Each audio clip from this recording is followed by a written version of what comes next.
오늘은 12월 며칠입니까? 시간 가는 줄 모르시겠어요? 15일이죠. 15일. 12월이 시작된 지 정말 어제 같은데, 엊그제 같은데 벌써 15일입니다. 그렇기 때문에 이제 연말이에요. 연말. 그래서 한 해를 잘 마무리 짓고 내년을 준비해야 될 귀한 시점입니다. 중요한 시점인데 시국이 이렇게 뒤숭숭하고 혼란스럽다 보니까 계획한다라는 것 자체가 어떻게 계획을 해야 될지 잘 모르기도 하고, 또 모든 게 다 지금 막혀 있는 상황이기 때문에 당황스럽기도 할 것입니다. 자, 그렇다고 해서 성도인 우리가 좌절하거나 절망해서는 아니 되겠죠. 오히려 이런 어렵고 힘든 상황 속에서도 오뚜기처럼 다시 일어나는 성도님들이 모두 되셔서 이 세상에 긍정 에너지를 전하는 저 여러분들이 다 되셔야 할 줄로 믿습니다. 희망은 예수님밖에 없잖아요. 희망은 교회밖에 없잖아요. 희망은 말씀밖에 없잖아요. 우리가 바로 그런 역할을 감당하면 좋겠다, 저는 그런 마음을 갖습니다. 자, 그러기 위해서는 이제 오늘 선포되는 생명의 말씀을 통해서 성도인 우리가 먼저 힘을 얻고 다시 일어나야만 하는 것이죠. 여러분, 요즘 어떤 강연에 사람들이 많이 몰린다고 하면 여러분들은 어떤 생각을 가지십니까? 어떤 강연에 사람들이 많이 몰린대요. 그러면 우선 그 강연이 어떤 강연인지 별로 관심이 없던 분들도요, 야, 사람들이 그렇게 많이 모이는 이유가 뭐야? 연사가 과연 누구이길래 그렇게 그 연사가 강연하는 그곳에 사람들이 많이 모이는 거야? 우리는 이런 의문을 갖게 된단 말이에요. 야, 어떤 연사이길래, 과연 누구이길래 그분의 이야기를 들어보려고 사람들이 그렇게 굳이 많이 모이는 것일까? 자, 그런데 요즘만 그런 것이 아니라 예수님 당시에도 마찬가지였습니다. 예수님이 방문하는 곳마다 사람들이 많이 몰리다 보니 예수님이 과연 누구이길래 그리 사람들이 많이 모이는지 몹시 궁금해했어요. 더군다나 지금은 대중에게 홍보할 홍보 수단들이 참 많이 있죠. 신문도 있고 방송도 있고 개인 유튜버도 있고 SNS도 있고, 여러분, 이렇게 우리가 지금 활용할 방법들이 많이 있습니다. 전단지를 나눠줘도 되고요. 하지만 예수님 당시에는요, 사람들을 여러분 이렇게 홍보할 수 있는 수단이 그렇게 많지 않았거든요. 당시에는 오직 입소문밖에 없었습니다. 입소문 뿐이었어요. 입으로 전달하는 거. 자, 그러다 보니 예수님에 대해서 더 당시 사람들은 궁금증을 가질 수밖에 없었을 거란 말이죠. 자, 그래서 예수님을 향해서 어떤 사람은요, 이런 이야기를 합니다. 야, 엘리야가 다시 나타났다. 야, 구약에 있었던 엘리야, 대단한 엘리야 아니야? 그 사람이 다시 나타난 것 같아. 또 어떤 사람은 이런 이야기를 합니다. 여러 선지자들 가운데 한 사람이 다시 등장했다. 심지어 당시 분봉왕이었던 헤롯은요, 자신이 목 베어서 죽였던 세례 요한이 다시 나타났다며 몹시 두려워 떨기까지 했단 말이에요. 자, 그렇다면 당시 사람들은 왜 예수님에게로 그리 많이 모였던 것일까요? 그 이유는 바로 예수님께서 아주 특별한 일들을 행하셨기 때문입니다. 자, 오늘 말씀 안으로 들어가 보시면 이번에도 역시 예수님이 과연 누구신지 궁금증을 일으킬 만한 한 사건이 등장을 해요. 여러분, 예수님이 과연 누구일까? 오늘 말씀을 읽어보면요, 그 당시 그곳에 없던 분들도 여러분 이 사건을 경험한 사람들이 이제 막 소리 소문 없이 막 소문을 낼 거 아닙니까? 그런 이야기를 듣고 난 다음에 멀리 떨어져 있어서 그 현장에 없던 사람들도 야, 예수님이 과연 누구야? 이런 생각이 들 정도로 오늘 여러분 나타나는 이 사건은요, 대단한 사건이었어요. 예수님께서 벳세다라는 마을로 들어가십니다. 벳세다. 이 벳세다는요, 갈릴리 호숫가에 위치한 고을이었어요. 작은 고을이었습니다. 자, 그러자 무리가 예수님을 이제 이전처럼 뒤따라갔어요. 예수님이 가는 곳마다 무리들이 따라가죠. 자, 그런데 오늘 말씀 14절을 보면요, 그 무리의 규모를 가늠할 수가 있는데요, 이번에는 보통의 규모가 아니었어요. 어느 정도 규모였습니까? 14절을 보면 나와 있지만 남자 장정만 몇 명이었어요? 남자 장정만 몇 명이었습니까? 5천 명 가량 되었다. 남자 장정만 5천 명이었다. 예수님 당시에는요, 여성들과 노인들과 또 심지어 아이들은요, 숫자에 세임받지 못했어요. 남자 장정들만 숫자로 셌습니다. 여러분, 남자 장정만 5천 명이라는 것은요, 당시 최소로 잡아도 여자와 아이들을 포함하면, 노인들을 포함하면 약 2만 명 이상은 되었을 거라는 것이죠. 더욱이 지금보다도 인구가 훨씬 적었던 당시 아닙니까? 여러분, 요즘도 한 장소에 2만 명이 모인다라는 것은요, 결코 쉬운 일이 아니거든요. 그런데 예수님 당시는 인구가 지금보다 훨씬 적었습니다. 그리고 벳세다라는 곳은요, 작은 마을이에요. 근데 그렇게 작은 마을에 약 2만 명 정도가 모인다라는 것은요, 결코 쉬운 일이 아니라는 것이죠. 이건 여러분 보기 힘든 일이라는 것이죠. 여러분, 그렇다면 어디에서 그 많은 2만 명 이상의 사람들이 벳세다로 모여들었을까요? 또 어떻게 이리 많은 사람들이 모일 수 있었던 것일까요? 더군다나 2만 명 이상의 사람들이 모이려면 대단히 넓은 장소여야만 했습니다. 여러분, 2만 명이 한꺼번에 모이려면요, 넓은 장소여야 돼요. 그러면 이 많은 사람들이 모인 이유는 과연 무엇 때문일까요? 무슨 이유로 그렇게 많이 모였던 것일까요? 심지어 오늘 말씀 12절을 보세요. 12절을 보시면 어떤 내용이 나옵니까? 그날 그곳에 모인 자들은 날이 저물 때까지 그곳을 떠나지 아니했다라는 거예요. 한마디로 온종일 움직이지 않았다라는 것입니다. 오전에 왔던 사람들이 여러분, 이제 해가 뉴욕 지어질 그 시간까지 그곳에 머물러 있었다라는 것이죠.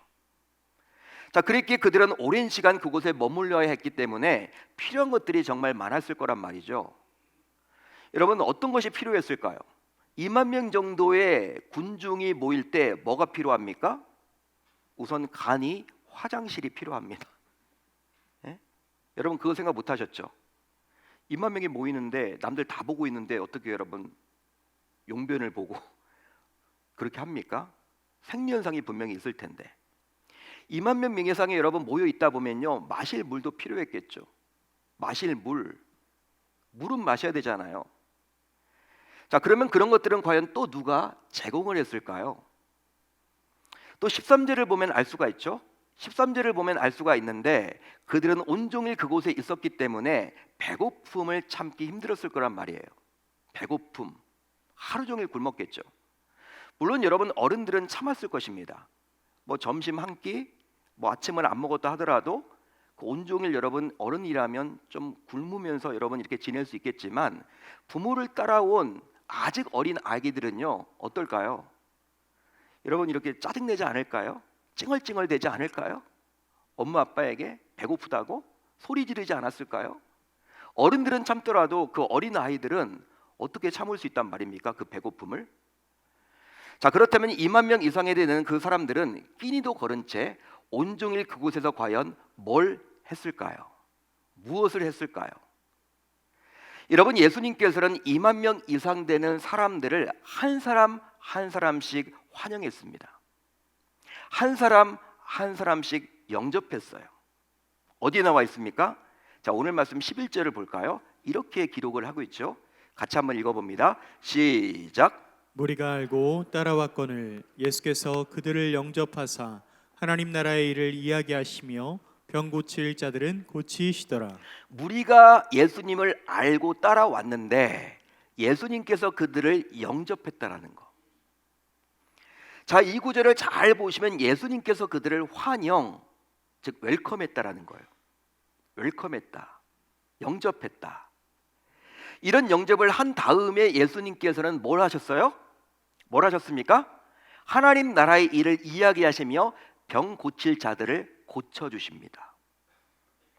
여러분, 무리가 예수님을 쫓아왔습니다. 일방적인 무리예요. 여러분, 군중입니다. 2만 명 가량 되는 군중입니다. 누가 누군지 서로 잘 모르는 사람들이에요. 자, 그런데 그들이 예수님을 쫓아왔는데 예수님은 그 무리에게 바로 설교하시고 치유해 주시지 않았다라는 거예요.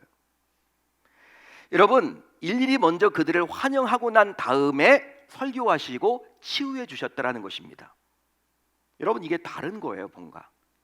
예? 여러분, 환영을 왜 했을까? 영접을 왜 했을까?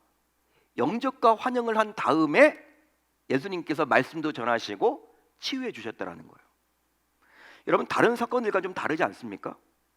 예수님께서 일으켰던 많은 기적을 있지만 그때와는 좀 뭔가 달라요. 자, 이런 예수님의 모습이 조금 이상하게 보이지 않습니까, 여러분들은? 그러면 과연 무슨 이유로 예수님께서는 그들을 일일이 영접하셨던 것일까요? 그 이유는 바로 그들을 한 사람 한 사람씩 초청했기 때문입니다. 자, 그렇다면 왜 예수님께서는 그들을 초청하셨을까요? 그들을 초청하셨을까요? 그 이유는 바로 그들의 필요를 채워줄 연회를 베풀어 주기 위함이에요. 그 이유는 바로 그들의 필요를 채워줄 연회를 베풀어 주시기 위함입니다. 따라서 그들은 예수님께 나와 연회에 참석하려고만 했던 것이죠. 자, 그래서일까요? 예수님께서는 이 연회에 참석하려고 나오는 자들 한 사람 한 사람을 친히 영접하셨고 온종일 그들이 필요로 했던 모든 것을 친히 채워주셨습니다. 실제로 그 많은 무리가 온종일 그 자리를 떠나지 않았음을 통해서 분명히 연회에 참석한 자들이 모두 상당 부분 만족했음을 어느 정도 알 수 있는 것이죠. 할렐루야, 할렐루야. 만약에 여러분 그 무리들이요, 여러분 만족하지 못했다면, 예수님으로부터 뭔가 만족할 만한 것들을 받지 못했다면 그냥 여러분 중도에 충분히 돌아갔을 텐데 성경에는 그런 얘기가 안 나와요. 해가 뉴욕 질 때까지 그들은 온종일 머물렀다라고 기록을 해줄 뿐이죠.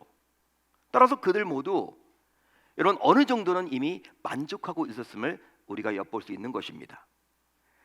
자, 그렇다면 예수님께서 그들에게 베풀어 주셨던 연회는 과연 어떤 연회였을까요?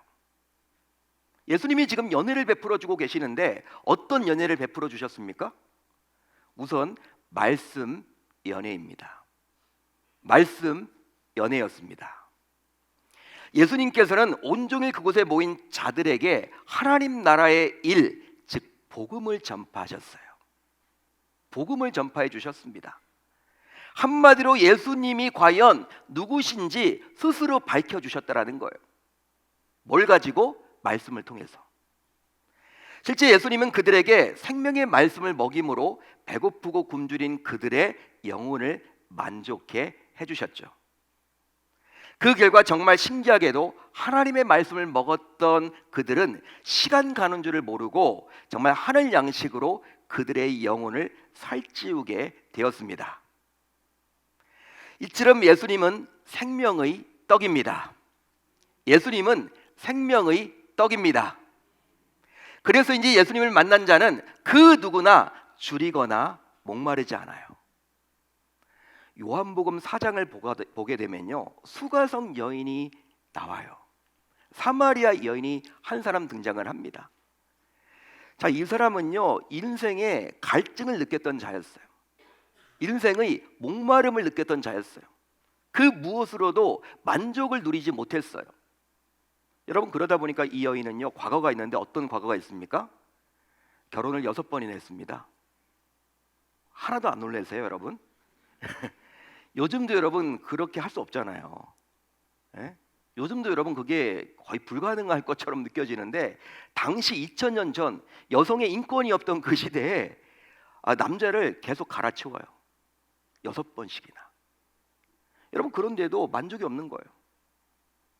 여러분, 그게 남편을 바꾸는 것을 통해서 만족감을 좀 누려보려고 했는데 그거 자체가 안 되는 거예요.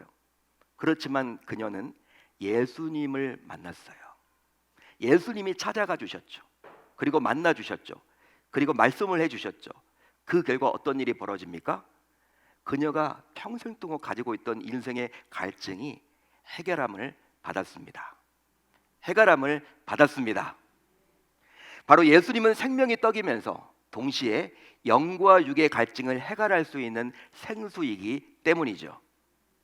그뿐 아니에요. 하나님의 말씀은 생명의 떡입니다. 하나님의 말씀은 생명의 떡입니다. 따라서 이 말씀의 떡을 먹은 자들은 세상의 유혹에 흔들리는 법이 없는 거예요. 더하여 말씀의 떡을 먹은 자들은 영과 육에 새 힘을 얻게 됩니다. 할렐루야, 할렐루야. 다음으로 치유 연회였습니다. 치유 연회였어요. 당시 예수님께서는 말씀만 먹이신 것이 결코 아니었어요. 말씀만 먹이신 것이 결코 아니었습니다. 예수님께서는 그들이 가지고 나왔던 눈에 보이는 현실적인 아픔과 고통에 친히 공감하셨어요. 그래서 그 아픔과 고통을 친히 살피며 안아주셨죠. 실제로 인생을 불행으로 이끄는 주범이 있다면 그것은 바로 무엇이냐? 죄입니다. 죄예요. 여러분, 우리가 이렇게 불행하게 산다. 왜 그럴까요, 여러분들? 가장 먼저 우리가 죄를 짓기 때문에 그리하는 거예요. 여러분, 죄는요 우리를 불행으로 이끌어요. 죄가 있는 곳은요 어둡습니다. 죄가 있는 곳은요 우리 주님이 극도로 싫어하시는 곳이기 때문에 역사가 안 일어나요. 그렇기 때문에 죄는요 우리로 하여금 자꾸 불행으로 이끈단 말이죠. 자, 예수님은 그러나 죄와 사망에서 자유를 선포해 주셨습니다. 그래서 이제 그날 그곳에 나올 때 수고하고 무거운 짐을 지고 온 자들의 모든 짐을 벗겨주셨고 그들에게 참된 기쁨과 자유를 얻는 회복과 쉼을 베풀어 주셨죠.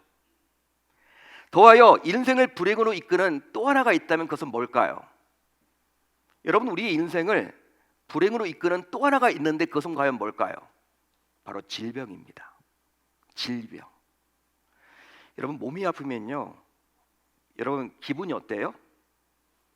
여러분, 우리가 영적으로 또 육적으로 정신적으로 아프면요 어떻습니까? 기분이 좋을 수가 없어요. 자꾸 여러분 우울해지고 불행하다는 생각이 들어요. 남들은 다 이렇게 잘 나가는 것처럼 보이는데 나는 왜 이럴까? 세상에 대한 비판을 하게 되고 행복과는 거리가 먼 삶을 살아갈 수밖에 없습니다.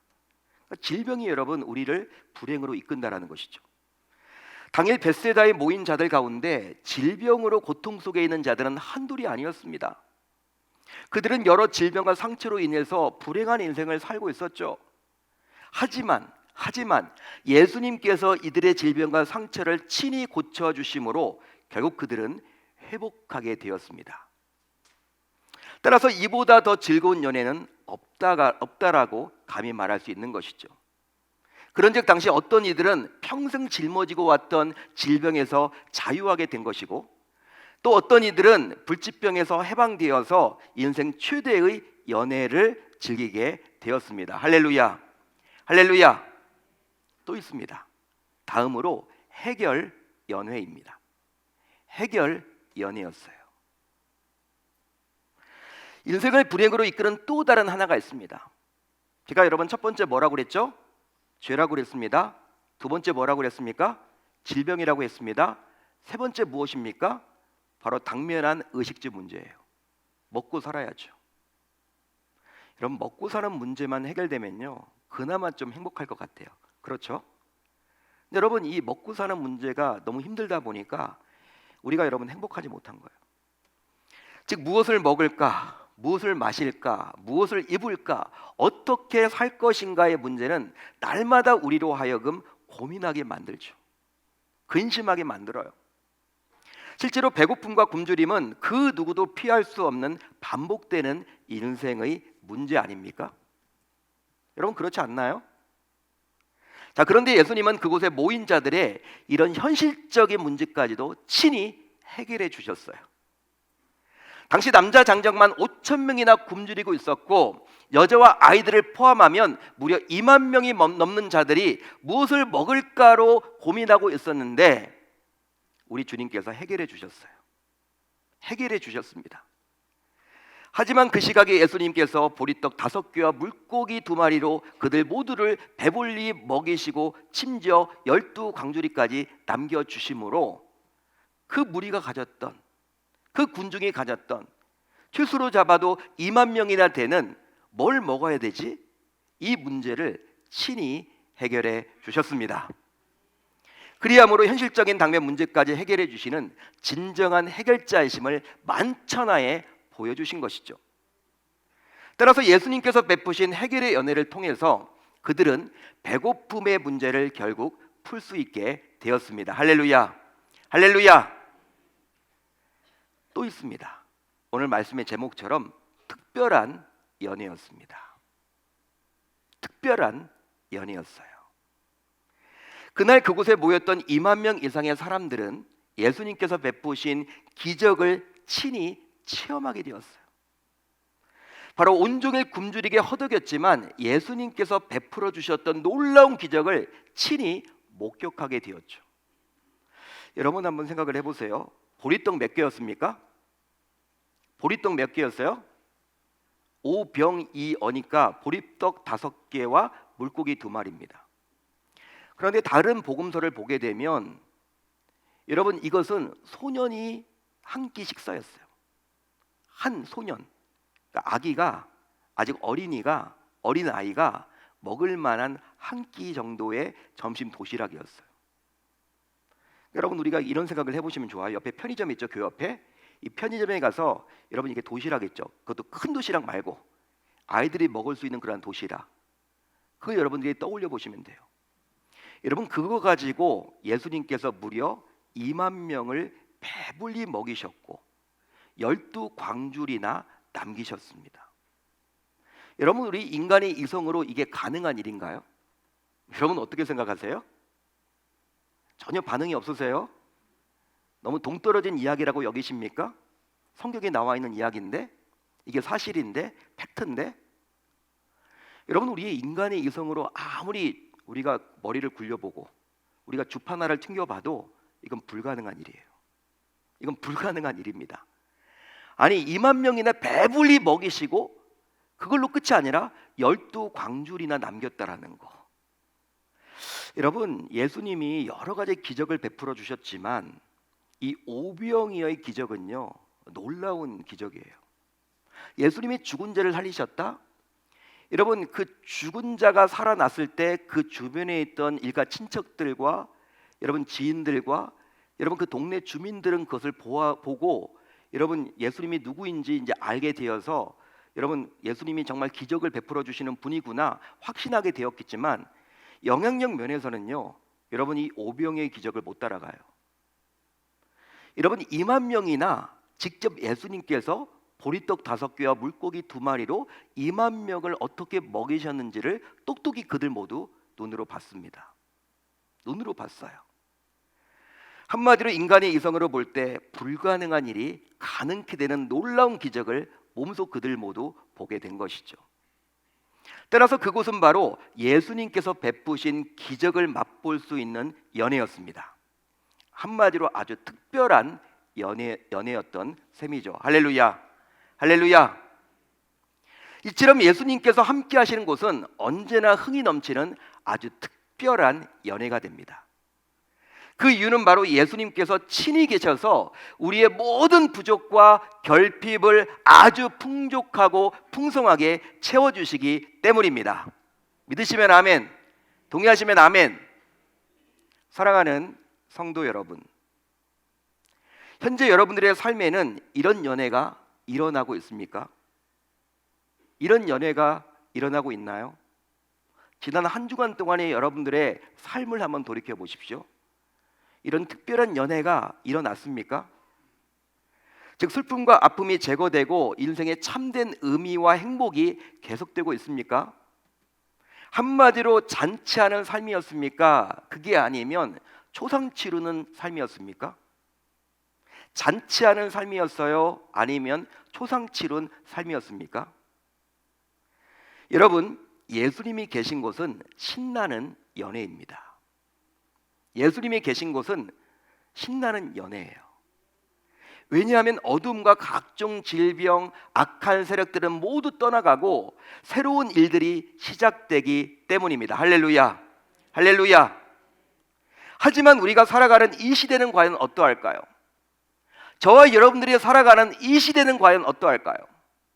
예수님께서도 말씀하셨지만 안타깝게도 이 시대는 피리를 불어도 춤추지 않고 슬피 울어도 가슴을 치지 않은 자들이 넘쳐나고 있어요. 즉 당연히 춤을 추고 애통해야 하는데도 전혀 반응하지 않습니다. 그게 바로 저와 여러분들이 살아가는 우리 세상이죠. 삶이죠. 여러분 실제 그렇잖아요. 옆에 사람이 죽어가도 여러분 몰라요. 그런 시대를 우리가 살아가고 있지 않습니까? 반응을 하지 않는 시대, 반응이 없는 시대. 자, 이 말은 곧 성도인 우리의 영적 상태가 그렇다라는 것인데요. 우리의 영적 상태가 그런즉 이 시대는 기쁨의 연애가 식어가는 시대예요. 그러다 보니 연애의 즐거움을 잃어버린 자들이 참으로 너무나도 많아요. 자, 그래서일까요? 오히려 연애보다도 술이나 마약이나 성이나 도박이나 게임이나 심지어 동성애와 같은 쾌락을 통해서 기쁨을 자꾸 회복하려고만 합니다. 그게 바로 저와 여러분들이 살아가는 세상이죠. 여러분 이렇게 된 원인은 바로 이 시대에서는 기적과 해결이 사라져서 그 결과 아주 조금의 기적과 해결을 맛보질 못하기 때문이에요. 하지만 그렇다고 해서 성도인 우리가 이런 시대만을 탓하며 가만히 지내서는 아니 되겠죠. 그 이유는 바로 성도인 우리에게는 매주 맞이하는 주님의 날인 주일이 있기 때문입니다. 주님의 날인 주일이 있기 때문입니다. 실제로 매 주일은 잔치가 열리는 날이에요. 여러분 주일 잔치가 열리는 날입니다. 즉 매 주일은 예수님께서 베푸시는 연의 날입니다. 한마디로 매 주일은 예수님께서 주시는 벳세다의 은혜가 임하는 시간이에요. 따라서 매 주일마다 예수님께서는 우리 교회에서 친히 연회를 열어주고 계십니다. 그리고 여러분들 각자를 영접하시고 한 사람 한 사람씩 환영해 주세요. 웰컴해 주십니다. 여러분 오늘 말씀에서 그 무리들 아마 어떤 이유 때문에 예수님을 쫓았을 거란 말이에요. 그렇죠? 여러분 자기 자신을 예수님께서 모른다라고 생각을 하고 다 여러분 쫓았습니다. 쫓아간 거예요. 근데 말씀을 보게 되면 예수님께서는 그들을 먼저 환영해요. 환영. 영접을 해주고 있어요. 그리고 나서 그들의 필요를 채워주시고 있죠. 마찬가지예요. 여러분들이 이 교회에 나오셨지만 예배당에 나오셨지만 우리 주님께서 여러분들을 불러주신 거예요. 초청해 주신 겁니다. 여러분 이유가 있어서 교회에 나오셨습니까? 그 이유가 무엇입니까? 뭐 주일이 됐기 때문에 나오셨습니까? 여러 가지 이유를 가지고 주님 앞에 나왔지만 우선적으로 우리 주님께서 여러분들 모두를 웰컴하고 계신다라는 거예요. 환영하고 계십니다. 그러기에 이제 성도인 우리는 이제 어떻게 하면 좋을까요? 어떻게 하면 좋을까요? 우선 매주일 강단에서 선포된 생명의 떡으로 인생의 기쁨을 맛봐야만 하겠습니다. 그 이유는 바로 매주일마다 주님께서는 이 연회에 참석하시는 자들에게 아주 특별한 방법으로 먹여주시고 그 결과 그들이 기쁨을 회복하도록 해주기 때문이죠. 즉 목사는 보이스로 전달하는 역할만 할 뿐 주님께서 직접 환대하며 아주 특별한 양식으로 친히 먹여주십니다. 따라서 세상에서 아무리 출세를 하고 잘 나가더라도 이것을 경험하지 못하면, 이런 연애의 기쁨을 경험하지 못한다면 진정한 기쁨을 소유할 수는 없는 것이죠. 할렐루야, 할렐루야. 또 주일을 사모하며 주일 연회에 꼭 참석해야 하겠습니다. 그냥 매너리즘에 빠져서 주일 연회에 나오기보다는 사모하고 기대하는 마음으로 주일 연회에 참석해야만 하는 것이죠. 더하여 그냥 연회에 참석해서 구경꾼으로만 있기보다는 연회의 주인공으로 적극적으로 참여하셔야만 하는 것입니다. 그뿐 아니라 아무리 분주하고 또 문제가 있더라도 어떤 바쁜 일이 있더라도 주일 연회에 최우선을 두고 참석해야만 하는 것이죠. 할렐루야, 할렐루야. 또 매주일에 주님은 새 힘과 새 능력과 새로운 에너지를 공급해 주십니다. 그 결과 주일 연회에 나온 자들은 새로운 한 주를 살아가는 힘과 에너지를 우리 주님으로부터 친히 공급받게 되는 것이죠.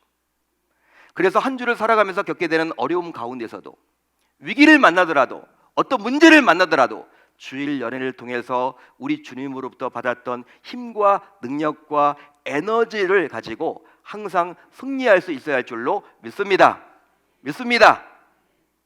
여러분, 이제 이 말씀을 들은 성도인 우리 모두 매주일 기대하는 마음으로 예배당에 나와서 은혜를 받고 그 받은 은혜로 주중의 삶에서 기적을 맛보며 기쁨으로 살아가기로 다짐하고 결단을 해 봅시다. 그리함으로 성도인 우리 모두 지금 예배를 드리는 이곳이 바로 제2의 벳세바, 제3의 벳세바라고 분명히 간증할 수 있어야 할 줄 우리 주님의 이름으로 축복합니다. 축복합니다.